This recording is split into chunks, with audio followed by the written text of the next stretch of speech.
Assalamualaikum semuanya, kembali lagi bersama Wong Anime di video terbaru.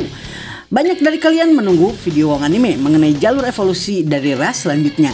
Pada kesempatan kali ini, Wong Anime akan membahas mengenai jalur evolusi dari ras Lizardman. Kalian siap?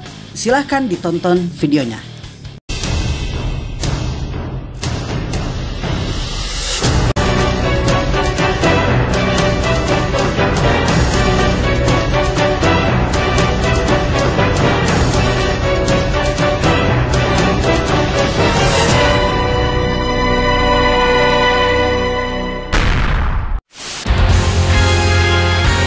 Ras Lizardman adalah salah satu ras monster yang keberadaannya mendominasi hutan Jura sebelum para orc kemudian menginvasi wilayah hutan tersebut.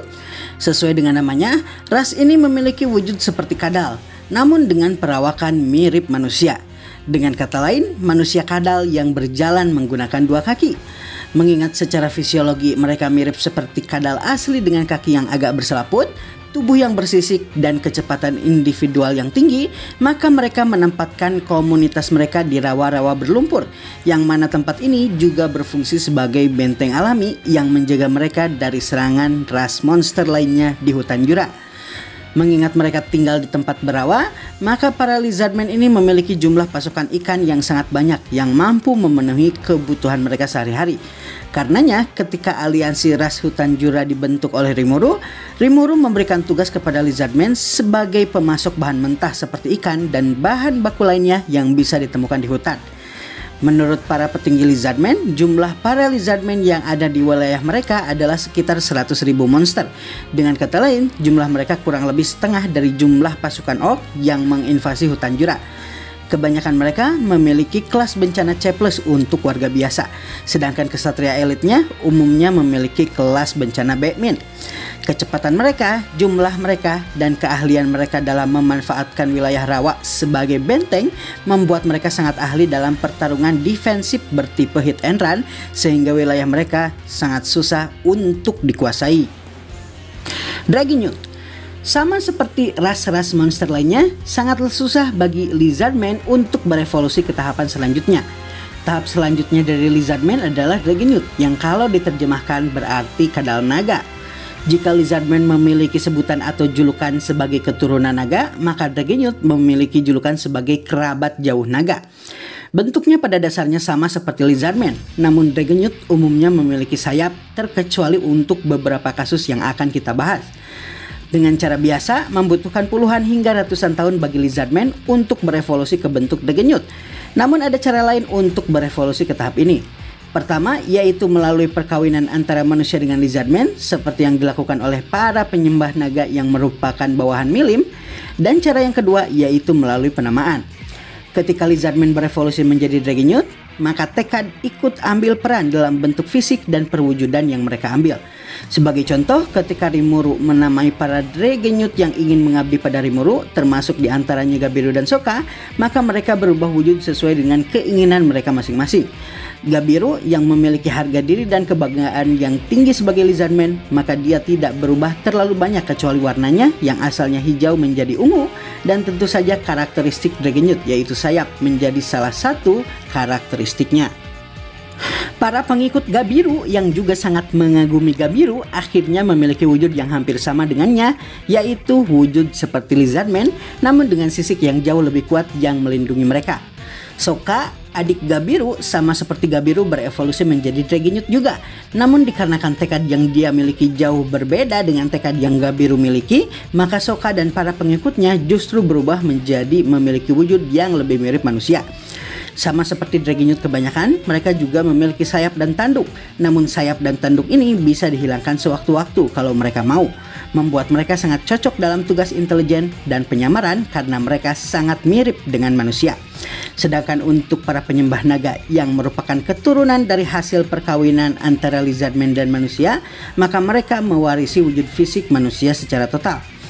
Mereka tidak memiliki sayap seperti Dragonute umumnya, namun mereka mewarisi kekuatan fisik dan ketahanan dari Dragonute, dan ini menyebabkan mereka jauh lebih kuat dari manusia ketika membicarakan kekuatan fisik. Umumnya, ketika Lizardman berevolusi menjadi Dragonute, maka kekuatan mereka berevolusi dari asalnya kelas C- menjadi kelas B- atau B. Namun untuk para Dragon Faithful, mengingat mereka daripada berevolusi lebih ke mendapatkan gen dari keturunan, maka mereka hanya memiliki kelas bencana C+.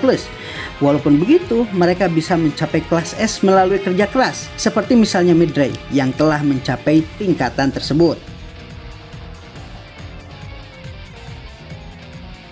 Secara umum ketika membicarakan kemampuan bertempur Dragon Youth, maka terjadi peningkatan signifikan atas ketahanan tubuh mereka. Sisik mereka menjadi jauh lebih kuat sehingga mereka memiliki ketahanan fisik yang tinggi. Selain itu, sisik para Dragon Youth ini juga membuat mereka memiliki resistensi sihir yang tinggi.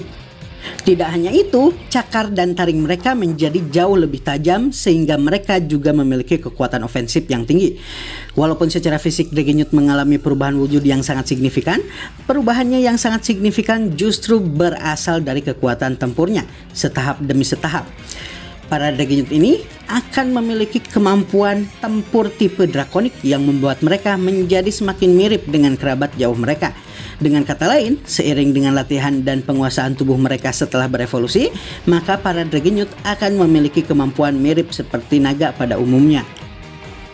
Kemampuan pertama yang akan mereka miliki tentu saja sisik mereka yang kuat akan melindungi mereka dari berbagai macam serangan.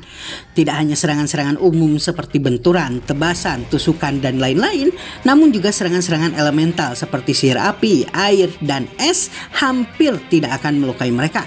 Serangan mereka juga akan semakin kuat berkat taring dan cakar yang semakin tajam dan keras. Selanjutnya Dragon Youth juga akan memiliki kemampuan untuk terbang di udara, sama seperti naga kebanyakan. Pertambahan perkakas hidup di punggung mereka ini membuat strategi tempur mereka berubah dari yang asalnya bertarung di darat menggunakan kecepatan mereka menjadi bertarung di udara. Sementara kemampuan mereka bertarung di darat tidak hanya tidak hilang namun juga berubah menjadi lebih baik, mereka juga memiliki kemampuan tambahan, yaitu kemampuan untuk melakukan manuver udara. Berkat bertambahnya sayap di punggung mereka, maka semakin dekatlah para Dragon Youth untuk memiliki taktik bertarung seperti naga yang sesungguhnya.